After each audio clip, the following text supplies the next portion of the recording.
Police সদস্যদের নিয়ে সুসজ্জিত হয়ে সরকারি জায়গা দখলমুক্ত করতে উচ্ছেদ অভিযানে নামেন রেলের কর্মকর্তা কর্মচারীরা।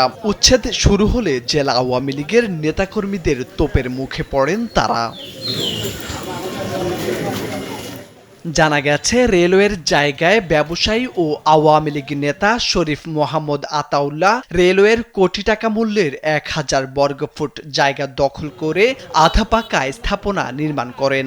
আতাউল্লাহকে অবৈধ স্থাপনা সরিয়ে নিতে নোটিশ দিলে সেই নোটিশে স্বাক্ষর করেন তিনি। নোটিশে চলতি বছরের 1 জুলাইয়ের মধ্যে রেলওয়ের জমি থেকে অবৈধ স্থাপনা সরিয়ে ফেলার নির্দেশ দেওয়া হয়।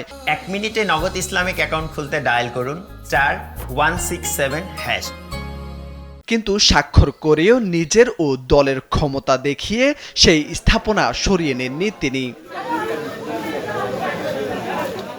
পরে মঙ্গলবার বিকেলে লালমনিরহাট বিভাগীয় ভূ-সম্পত্তি কর্মকর্তা পূর্ণেন্দু দেব পুলিশ নিয়ে শহরের বিডিআর রোডে উচ্ছেদ অভিযানে যান। তখন পৌরসভার বসুন্ধরা এলাকার ব্যবসায়ী শরীফ মোহাম্মদ আতাউল্লাহ ও জেলা আওয়ামী লীগের সহসভাপতি খোরশেদ আলম দুলাল শতাধিক দলীয় নেতাকর্মী জড়ো করে অবস্থান নিয়ে উচ্ছেদ অভিযানে বাধা দেন।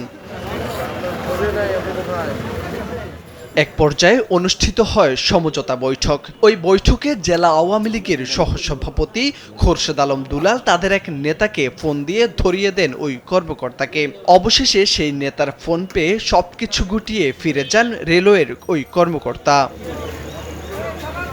লালমনিরহাট জেলা আওয়ামী লীগের সহসভাপতি খোরশেদ আলম দুলাল জানান, অভিযান ঠেকানোর জন্য নেতাকর্মীরা সেখানে গিয়েছেন।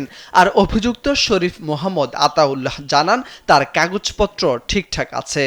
বড় সিদ্ধান্ত কোর্টই দিয়ে দিচ্ছে। জাস্ট একটা অনার বলে এমপি মহোদয় বুঝছো, তা সে বলে 2 দিন স্টপ করার জন্য এর জন্য স্টপ করা। শরীফ টাকা দিয়ে লোকজনকে নিয়ে গেছে, সেটা তো হিসাবে এটা বুঝতে হয় না। আমি আমার ইয়েটা একটু দেখি না কটা দিন ঠেকাইতে পারি নাকি। এখন তো ঠেকাইতে গেলে কিছু খরচ বরচ করতে হয় না।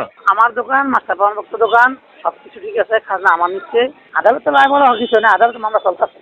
তবে বিভাগীয় ভূ-সম্পত্তি কর্মকর্তা পূর্ণেন্দু দেব জানান, আইন শৃঙ্খলা পরিস্থিতির অবনতির শঙ্কা ও স্থানীয় নেতাদের সম্মানে উচ্ছেদ অভিযান বন্ধ রাখা হয়েছে।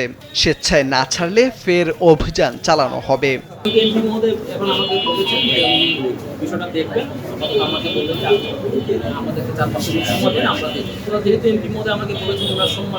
আমরা দেখি কি হয়, 4-5 বছর যদি অন্য কোনো সিদ্ধান্ত হয় বা সমাধান না হয় আমরা আবার উচ্ছেদ অভিযান চালাবো। ওই স্থাপনা নিয়ে আগেও বিভিন্ন সময়ে বাধা এসেছে।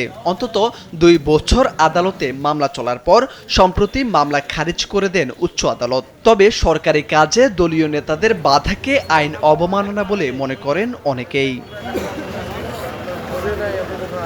মোরশেদ আলম, কালবেলা।